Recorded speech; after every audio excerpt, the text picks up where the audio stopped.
calving on the farm started here in early February and ended in mid-April.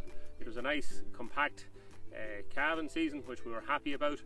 Out of 97 cows in calf, we have 104 calves live on the ground today.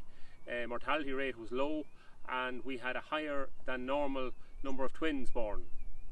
Yeah, so quickly following on from the calving season was the breeding season. So we started breeding here in the last week of April.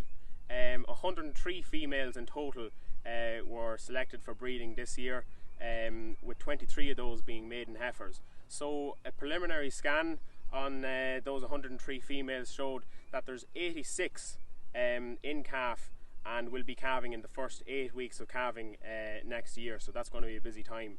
That means we have 17 more cows left to re-scan. So the bull was pulled there on the 10th of July, so we'll be doing a final scan sometime in the middle of August to determine how many we have for next season. All of last year's spring-born males were sold as under 16-month bulls this summer, between the 10th of May and the 10th of July. They averaged 395 kilos carcass, and we were very satisfied with their conformation and fat scores. Yeah, so obviously the other task that's been going on right through 2020 has been conserving fodder for next winter.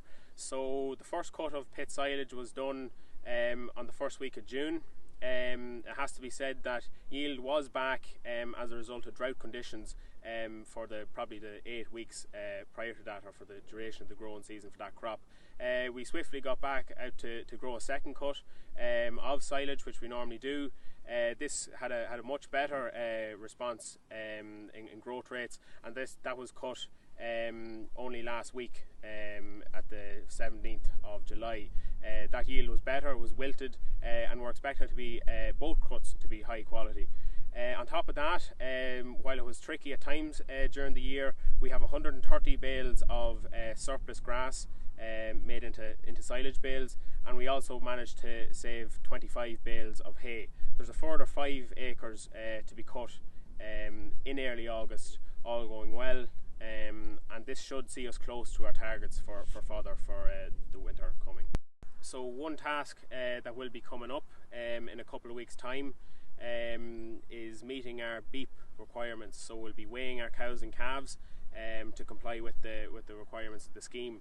I suppose the calves look to be doing well at the minute, but we'll be hoping to replicate the performance that we got on our calves last year. So just in terms of last year's results, our bull calves were 312 kilos at 200 days of age, and our female calves were 274 kilos at 200 days of age. So that corresponds to daily live weight gains of 1.36 for the bulls and 1.16 for the heifer calves.